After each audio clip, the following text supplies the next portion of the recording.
3 বছর ধরে তার একটা স্বপ্ন ছিল, একটা চাকরি। কিন্তু প্রতিবারই রেজাল্টের দিন ফোনে একটা মেসেজ আসত, we regret to inform you. সে হাসত, কিন্তু ভিতরে ভিতরে ভেঙে পড়ছিল। সেদিন রাতে সে বলেছিল, আল্লাহ, আর পারছি না। তার নাম ছিল রায়হান। নামাজ পড়ত, দোয়া করত, তাহাজ্জুদও শুরু করেছিল। কিন্তু চাকরি হচ্ছিল না। বন্ধুরা একে একে সফল হচ্ছিল, কেউ বিদেশে, কেউ বড় কোম্পানিতে। মা চুপচাপ তাকে দেখে কাঁদতেন। বাবা কিছু বলতেন না, কিন্তু তার চোখে হতাশা ছিল।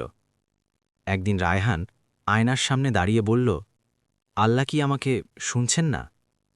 সেদিন ছিল বৃহস্পতিবার রাত। সে ঠিক করল, আজ শেষবারের মতো মন খুলে দোয়া করবে। রাত 3টে, চারপাশে নীরবতা। সে সিজদায় পড়ে বলল, হে আল্লাহ, আমি হয়তো এই চাকরির জন্য কাঁদছি, কিন্তু তুমি যদি জানো এটা আমার জন্য ভালো না, তাহলে আমাকে এমন কিছু দাও যেটা আমার কল্পনার চেয়েও ভালো। সে প্রথমবার চাকরি না, আল্লাহর সিদ্ধান্তকে চাইল। 2 সপ্তাহ পর একটা ছোট কোম্পানি থেকে কল এলো।